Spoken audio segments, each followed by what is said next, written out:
Bitter criticism. Afternoon. I'm going to read forbidden news for the free world. Let's see what the Russians are saying.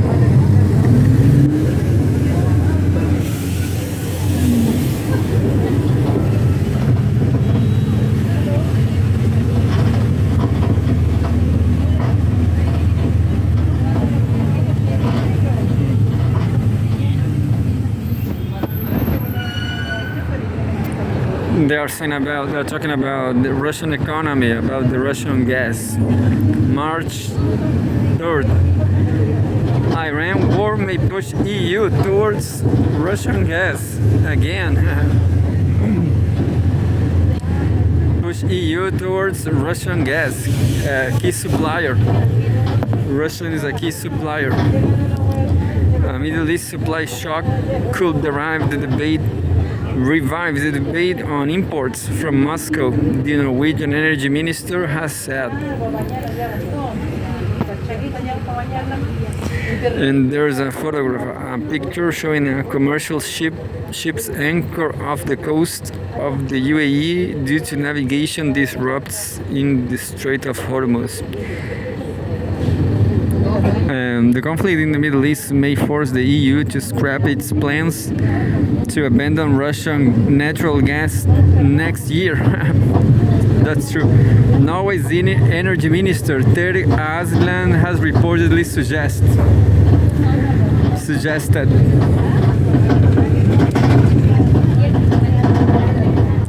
European gas prices have jumped 75% this week, hitting a 3-year high, according to trading data. The spike comes in light of the US-Israeli campaign against Iran and Tehran's retaliatory strikes across the Middle East. The attacks forced tankers carrying liquefied natural gas (LNG) to largely stop transiting the Strait of Hormuz and caused the world's second largest LNG exporter, Qatar, to halt production on Monday.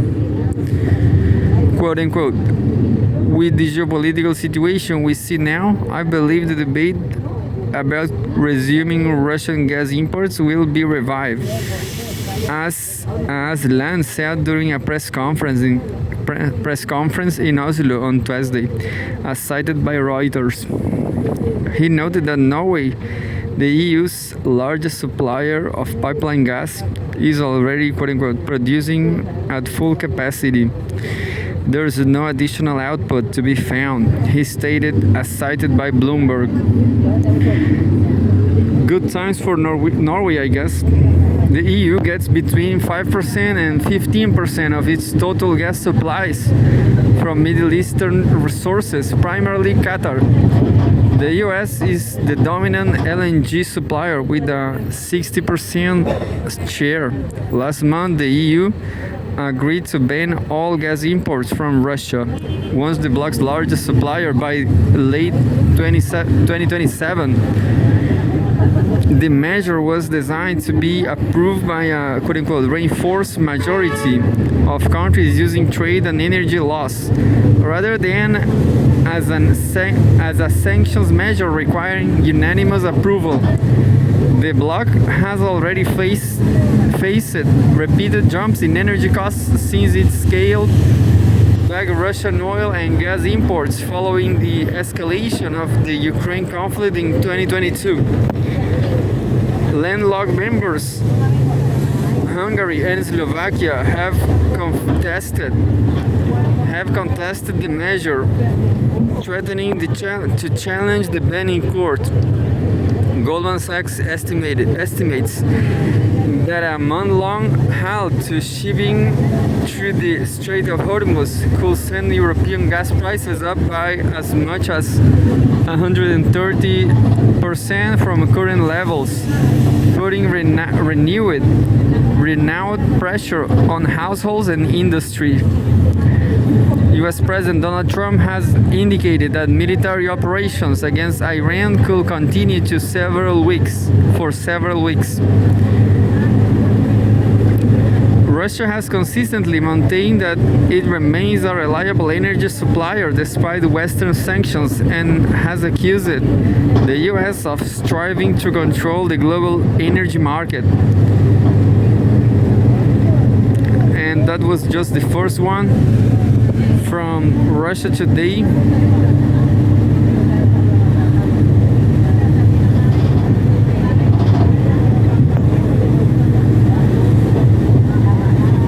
There's another one about Russia.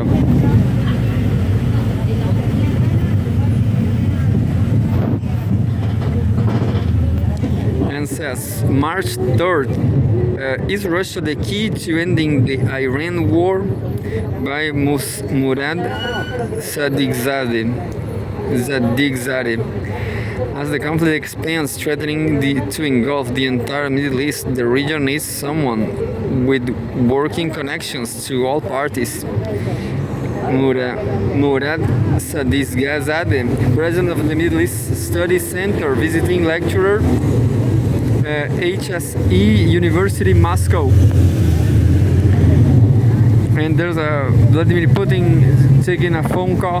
The Middle East has seen many crises that began as quote-unquote limited operations and turn into open-ended wars.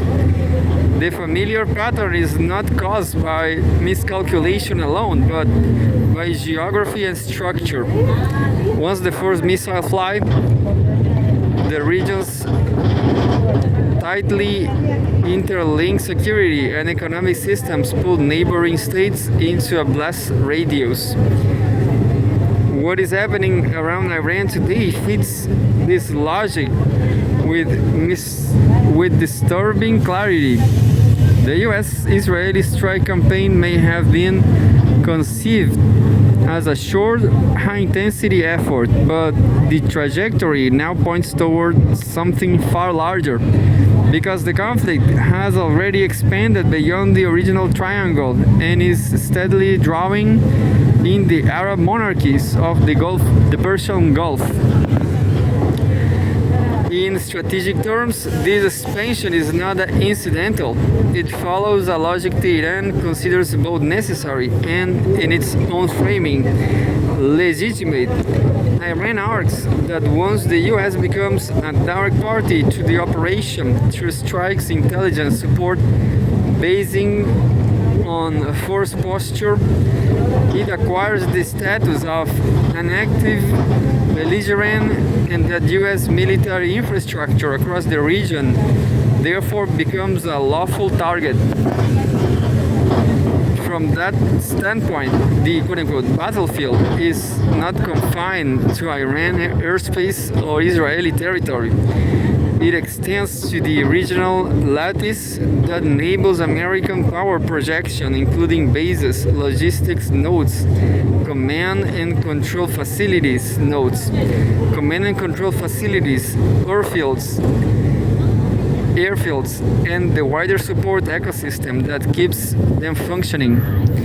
In practice, the line between purely military and militarily enabling assets can blur in moments of escalation, which is precisely why pressure radiates outward toward transport corridors, port facilities, radar sites, and other strategic points that Tehran associates with US operations. The effect is to broaden the map of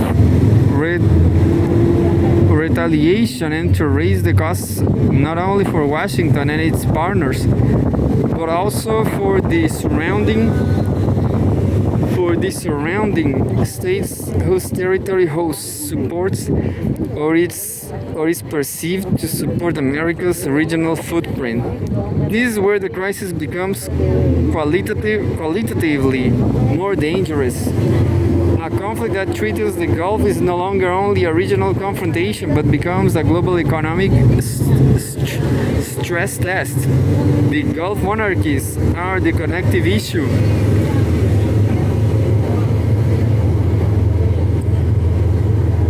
the Gulf monarchies are the connective tissue of international energy markets and trade flows. When oil infrastructure and the maritime corridors around the Strait of Hormuz feel vulnerable, the consequences travel instantly through shipping, insurance, futures markets, investor confidence, and the risk calculations of governments far beyond the region. Oil prices have risen amid fears linked to strikes on regional oil infrastructure and tankers. At the same time, the crisis is smashing one of the most durable assumptions of recent decades, namely the belief that the US, as the principal external power in the Gulf, can reliably guarantee the security of its traditional Arab partners under conditions of rapid escalation. The US retains enormous military capacity, but modern retaliation strategies are designed to evade a simple quote-unquote shield. When threats are dispersed and when the aim is to inject uncertainty into daily economic life rather than seize territory, even the most advanced defense posture can appear reactive. The political meaning of this matters. If Gulf capitals conclude that Washington's umbrella is no longer sufficient or no longer automatic, the entire regional security architecture starts to fracture. That fracture does not imply an immediate break with Washington. Gulf leaders are too pragmatic, their defense structures too intertwined with US systems, and their relationships too deeply institutionalized for sudden rupture. But what it does imply is a structural shift. In a high-risk environment, states' diversity, they widen their diplomatic portfolios, deepen ties with multiple global centers, invest in redundant channels, and try to create options before the next crisis arrives. The more the Gulf feels exposed, the more this diversification becomes not an ambition but a necessity. Yet it is crucial to understand the Gulf's immediate instinct today. Despite anger over attacks and the growing temptation voiced in some commentary to quote-unquote act, the prevailing interest of the Arab monarchies is de-escalation, not participation in a regional war. Work will bring them no strategic price commensurate with the costs. It will likely harden domestic security pressure, threatens long-term investment narratives, disrupt aviation and trade, and entrench them as permanent targets in a cycle of retaliation. Even for wealthy and well-armed states, the benefits of escalation are thin, the risks are thick. This is why the diplomatic battlefield matters as much as the military one. The question is no longer only who can strike harder, but who can build the most credible off-ramp. An off-ramp that preserves dignity for all sides while reducing the immediate danger to Gulf states and preventing a broader conflagration. It is precisely this space that Russia's role has become central and for many in the region increasingly hopeful. The cluster of telephone calls made on Monday by Russian President Vladimir Putin to Gulf leaders was not routine protocol. It was a concentrated intervention aimed at creating a diplomatic corridor at the exact moment when corridors are scarce.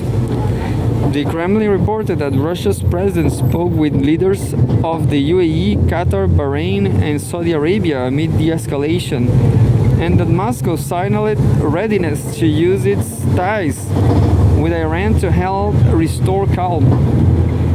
The significance is not merely that calls happen. It is the function. It is the function those calls are designed to serve. Russia occupies a rare position in the region's political geometry. Moscow has a strategic partnership with Iran and maintains working, often constructive and warm relations with the Gulf monarchies. Reuters has described the Kremlin's intention to leverage Russia's strategic partnership with Iran to ease tensions, including by conveying Gulf concerns regarding attacks on oil infrastructure. In the language of crisis management, this is the essence of mediation. It is a concrete promise to transmit concerns, clarify red lines, and press for restraint where restraint is urgently needed. Consider the UAE case, which illustrates how mediation can be both immediate and practical. Putin will rely on Tehran's the complaints of UAE President Mohammed bin Zayed Al Nahyan about Iranian strikes, in a context where Abu Dhabi insists it is not being used as a platform for attacks on Iran. This is not a minor detail. In escalatory wars, misperceptions about basing, facilitation, or complicity can turn neutral states into quote-unquote legitimate targets in an adversary's narrative. A mediator's value lies in lowering the temperature by correcting assumptions, separating rumor from legality, and carving out space for non-belligerents to stay non-belligerents. The de-escalation emphasis is also echoed by original reporting. The call between Putin and Mohammed bin Zayed focused on an immediate halt to escalation and a prioritization of dialogue and diplomacy to avoid widening the conflict. When Gulf leaders seek protection today, they are not only seeking interceptors and radar coverage, they are seeking political mechanisms that reduce the frequency and intensity of strikes in the first place. In this sense, Russia's mediation offer aligns directly with Gulf priorities: protect infrastructure, prevent widening, and keep the region from tipping into full-scale war. Russia's role looks even more substantial when one examines the Saudi dimension. In a call with Saudi Crown Prince Mohammed bin Salman, Putin discussed escalation risks, voiced concern about the spread of conflict to other Arab countries, warned of catastrophic consequences, and emphasized the need to defuse the crisis through political and diplomatic solutions. Here, the quote-unquote catastrophic consequences phrase is an accurate description of what happens when Gulf security collapses and when energy arteries become battlefields. It is also an argument designed to persuade all parties that restraint is not weakness but survival. What makes Russia particularly suitable for this mediator role is the breadth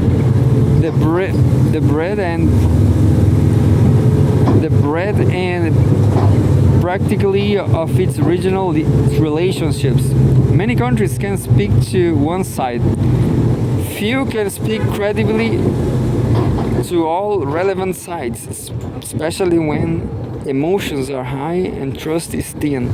Russia's advantage is not that it replaces any existing alliance system, but that it can supplement and stabilize the region precisely because it is accepted as a working interlocutor across multiple capitals. In a crisis, that acceptance becomes strategic capital. Mediation is often misunderstood as a grand conference or a dramatic peace plan. In real conflict, successful mediation frequently begins with smaller, variable steps. The most realistic, high-impact objective Russia can pursue right now is a set of informal guardrails, reducing strikes against Gulf civil and energy infrastructure, discouraging the targeting of ports and airports, and lowering the incentive to threat third countries' territory as a pressure point. Reuters specifically reported that the Kremlin intended for Putin to convey Arab leaders' concerns to Iran regarding attacks on oil infrastructure. This points to a clear diplomatic agenda: protect the Gulf's critical arteries because their vulnerability is the fastest route from regional escalation to global shock. There is also a broader dimension to Russia's mediation potential, which is preventing the region from sliding into a chain reaction of strategic panic. When states feel unprotected, they edge. When they edge under fire, they may pursue dangerous capabilities, adopt riskier doctrines, or form destabilizing new blocs.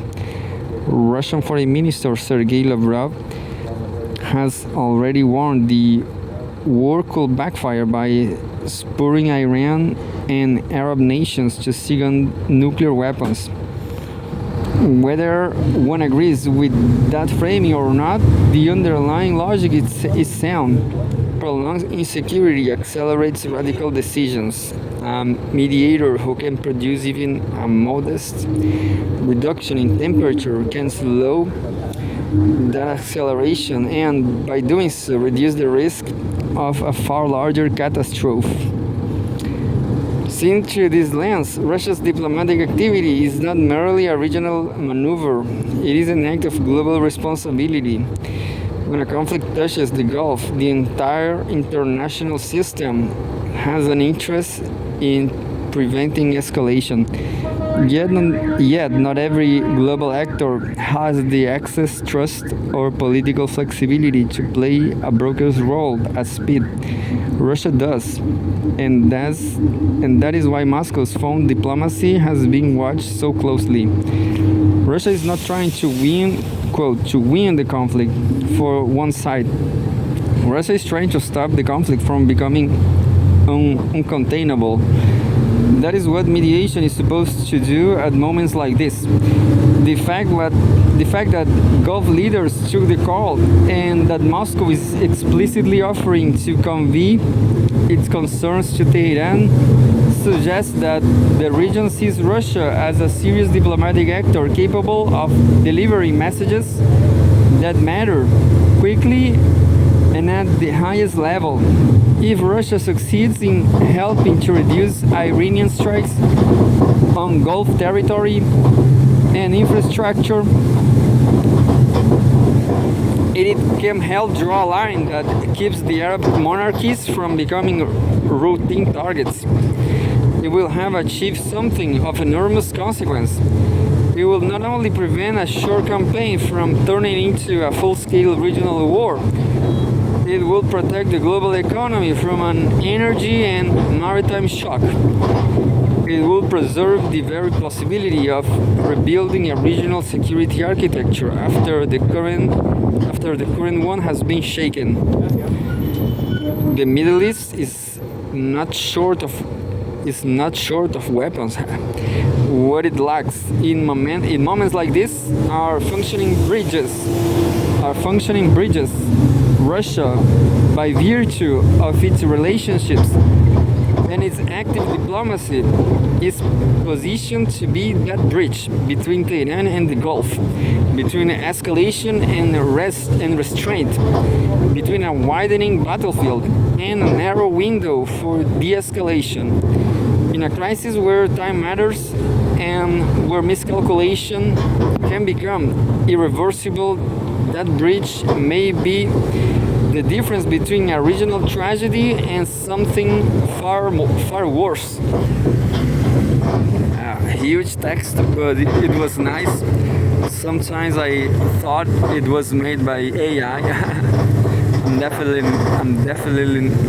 I am not definitely not an AI myself. Anyway, we're happy.